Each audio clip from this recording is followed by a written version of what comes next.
Olá, queridos. Eu sou o pastor Almir Peregrino. Queria trazer uma palavra de Deus para a tua vida nessa noite, para nossas vidas, na verdade. A palavra de Deus se encontra lá em 2 Reis, capítulo 20, versículo 1 em diante, que diz assim: Aqueles dias adoeceu Ezequias de morte, e o profeta Isaías, filho de Amós, veio a ele e lhe disse: Assim diz o Senhor, ordena a tua casa, porque morrerás e não viverás. Palavra pesada, palavra dura, né? Palavra assim que a gente fica até assustado com essa palavra. Bom, querido, mas eu queria orar com você para a gente começar. Pai, graças te dou pela palavra lida, aos nossos corações fala. No nome de Jesus, amém. Queridos, depois você vai ler aí no capítulo 20, verso 11. Então o profeta Isaías clamou ao Senhor e fez voltar a sombra de 10 graus, pelos quais já tinha declinado no relógio de sol de Acaz. Verso 6 diz assim: Acrescentarei aos teus dias, porque o rei orou, né? Teus dias 15 anos, e das mãos do rei da Síria te livrarei a ti, a esta cidade, e ampararei esta cidade por amor de mim, por amor de Davi, meu servo. Olha que coisa interessante. Aqui, na verdade, está falando do rei Ezequias.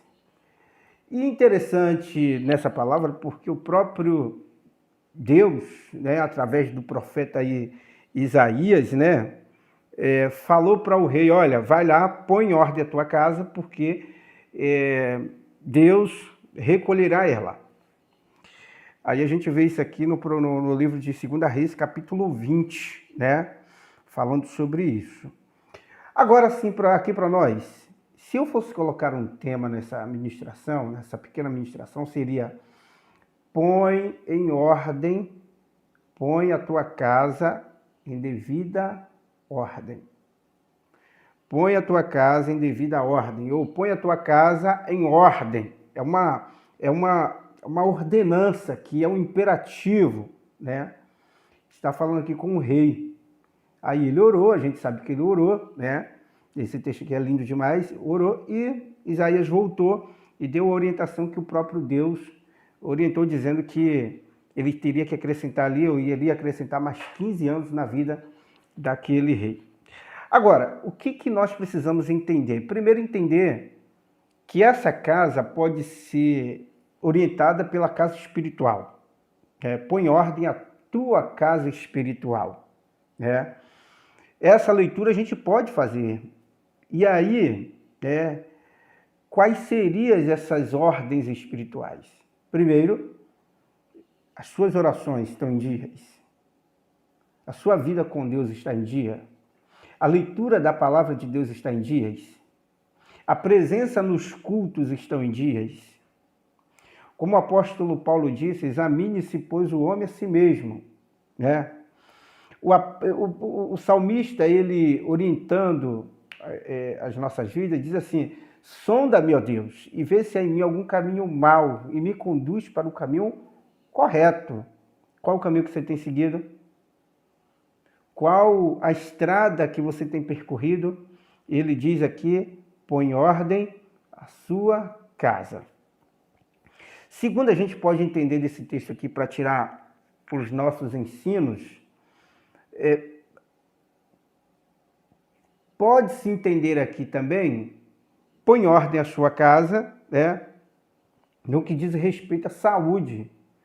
Há muita gente, irmãos nossos, que estão aí adoentados porque não colocam a sua vida em ordem com a questão da saúde física, saúde emocional, saúde no seu psique. Tem pessoas que estão desfalecendo, não conseguiram colocar em ordem a sua vida financeira, a sua vida conjugal, a sua vida de modo completo. O próprio Deus está chamando a atenção para que nós possamos colocar as nossas vidas em ordem, a nossa casa em ordem. Mas o terceiro que eu queria chamar a atenção para nossas vidas, e está baseado aí nesse texto de 2 Reis, capítulo 20, a família, põe em ordem a sua família. Talvez você pai, talvez você mãe, talvez você marido, esposa, tenha esquecido de colocar em ordem um preceito do reino tão especial que é a família. Vocês passaram para imaginar quanto a família tem sido bombardeada, quanto a família tem sido apedrejada, quanto que a família tem sido levado coisas como terríveis, tem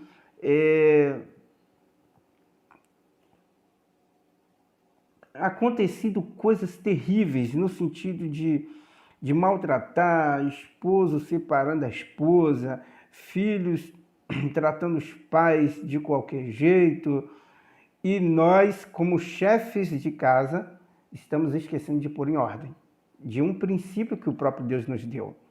Então, nos dias atuais, o que a gente tem visto? E aí eu queria levar um pouco mais para essa área, a questão dos filhos. A gente tem falado de família, tem falado de esposo, tem falado de esposa, de esposo, mas temos esquecido de falar de alguém dentro da casa, ou dentro de casa, os filhos. E aí eu queria te chamar a atenção, pai, porque você é semelhante ao rei Ezequias, você é o chefe de casa. Ou talvez você, mãe, que é a chefe de casa, ou chefe de casa. Vó, você também. Nós temos criado os nossos filhos de formas mimadas, sabe? Filhos super protegidos, filhos que não gostam de arrumar a cama, lavar um banheiro, não gostam de lavar o prato que comeu e muitas das vezes não gostam nem de tirar o prato da mesa que ele se alimentou. Ou simplesmente ajudar o seu pai, carregar um material, ou carregar alguma coisa, ou ajudar nos seus afazeres, ou até lavar um carro, ou lavar uma bicicleta.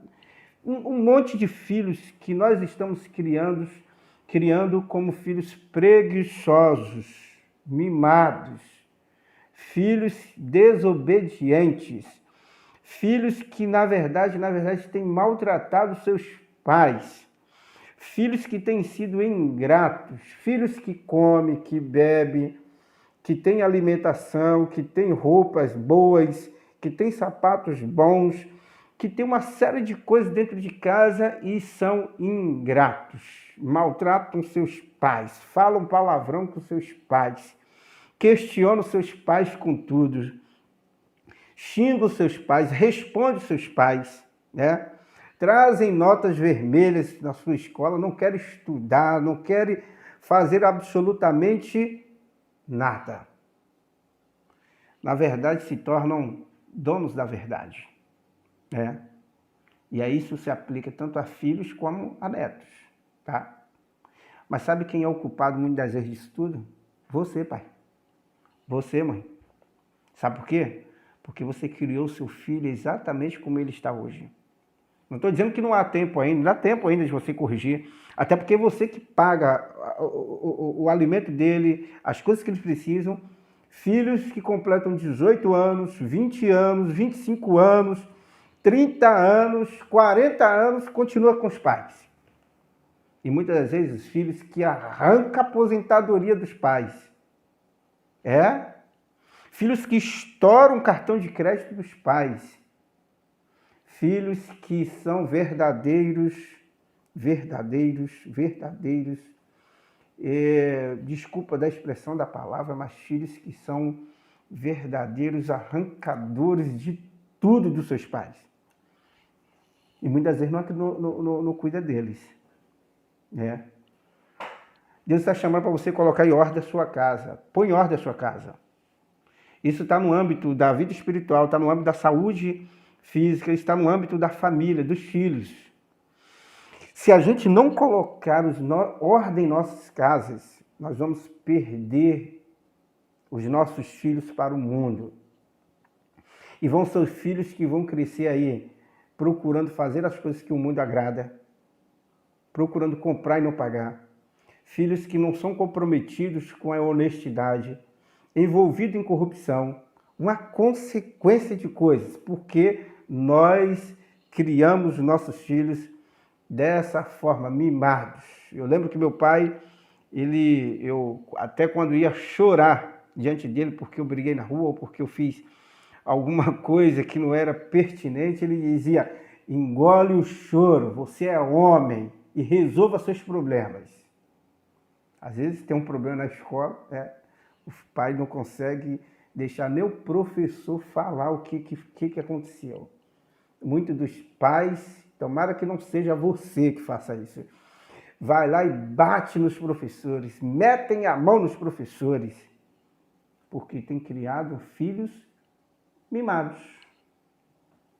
E eu queria te trazer a memória que no capítulo 21, desse mesmo texto, relata que o rei Manassés, quem era o rei Manassés?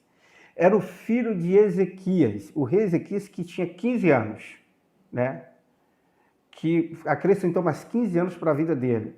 Esse rei, Manassés, tinha 12 anos quando começou a reinar em Jerusalém e reinou durante 55 anos. Se você ler aqui no capítulo 21, tinha Manassés 12 anos de idade quando começou a reinar e 55 anos reinou em Jerusalém e era o nome de sua mãe Esribá. Verso 1, Mas o que me chama a atenção é que o rei Ezequias, quando tinha 39 anos, quando Deus deu mais 15 anos, o profeta Isaías chegou lá e chamou a atenção dele, dizendo que era para ele pôr em ordem a sua casa. Deu mais 15 anos e o rei Manassés tinha 12 anos. Conclusão: Manassés nasceu 3 anos após a cura do rei Ezequias. Ou seja, ele tinha 39 anos, 39, com 42, de repente aí, a idade mais ou menos, foi que nasceu o rei Manassés, que nasceu o menino Manassés, Agora, qual era a ordem de Deus para a vida de Ezequias quando deu mais 15 anos para ele? Põe em ordem a sua casa. O que, na verdade, deveria fazer Ezequias, com o menino que Deus deu a oportunidade de nascer quando ele tinha 42 anos? Qual era a orientação dele? Primeiro, investir nesse menino, ensinar esse menino, discipular esse menino, para que ele trilhasse o caminho do Senhor, para que esse menino andasse conforme Ezequias andou diante de Deus. Porque você vai ver que a oração de Ezequias foi, quando no capítulo 20, verso 2, então virou o rosto para a parede e orou ao Senhor, dizendo: Senhor, ser servido de lembrar de que andei diante de ti e em verdade com o coração perfeito e fiz o que era reto aos teus olhos. E chorou Ezequias muitíssimo. Sabe o que acontece? Ezequias foi lá orar ao Senhor porque ele andava diante do Senhor. Mas aqui para nós, parece que esse filho de Ezequias, ele tinha uma raiva do pai. Parece que ele, foi um dos reis mais endemoniados. Foi esse rei Manassés. Esse menino que começou a reinar Israel, fez tudo que era ruim para o reino de Israel, para Jerusalém. Olha o que diz no verso 2 do capítulo 21.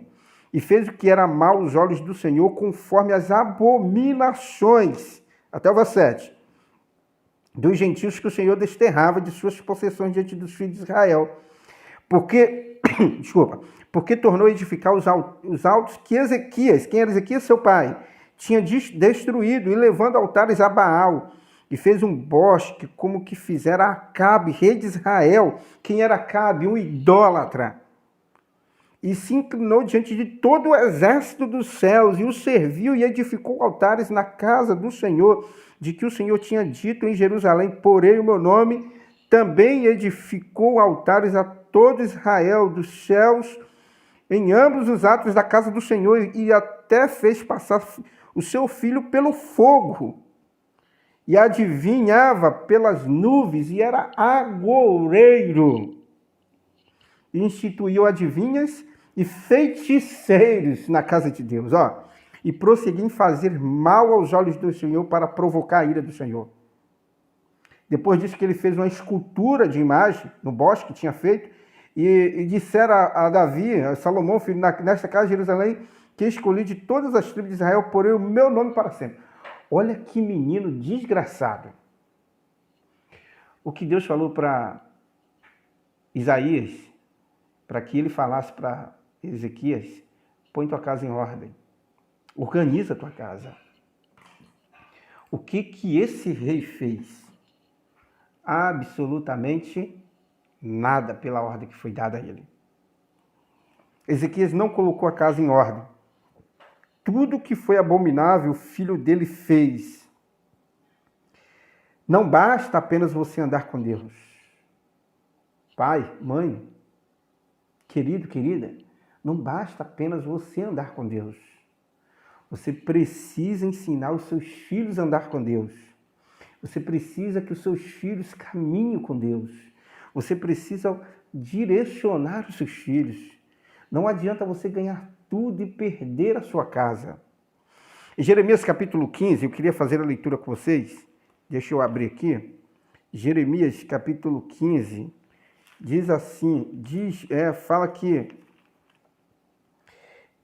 você vai ver a profecia cumprindo, né? Isaías capítulo 15 até o verso 4. A profecia, porque Deus mandou Ezequias fazer o quê? Colocar a sua casa em ordem. Ele não colocou, sabe o que aconteceu? Aconteceu uma profecia. Qual foi a profecia? Que todo Israel seria levado cativo, né? Porque ele não colocou, por causa de Manassés, um rei idólatra, né? Olha o que ele diz. Disse-me, porém, capítulo 15 de Jeremias, disse-me, porém, o Senhor: ainda que Moisés e Samuel se pusessem diante de mim, não seria minha alma com este povo, lançá-los diante da minha face e saiam. Ou seja, mesmo que Samuel e Moisés viessem, a lei e os profetas, né, representados aqui, viesse e me perguntasse: olha, Senhor, tem misericórdia desse povo. O próprio Deus disse que não, que lançaria eles diante da face do próprio Deus. E será que quando te disserem: para onde iremos? Dir-lhe-ás assim, diz o Senhor: os que são para a morte, os que são para a espada, e os que são para a fome, e os que são para o cativeiro, porque os visitarei com 4 gêneros de males, diz o Senhor, com espada para matar e com cães, para os arrastares, com aves dos céus e os animais da terra, para os devorares e destruírem. Olha que coisa terrível. Entregar-lo-ei os desertos em todos os reinos da terra, por causa de quem? De Manassés, filho de Ezequias, rei de Judá, por tudo quanto fez em Jerusalém. Aqui está dizendo, o desterro vou colocar eles, o povo, como espetáculos diante dos homens maus, diante de Babilônia. Ou seja, quais eram os espetáculos que esses homens estariam sendo levados? Quais são? Olha, ali foram levados como escravos os meninos, né? O povo foi levado cativo para a Babilônia e foram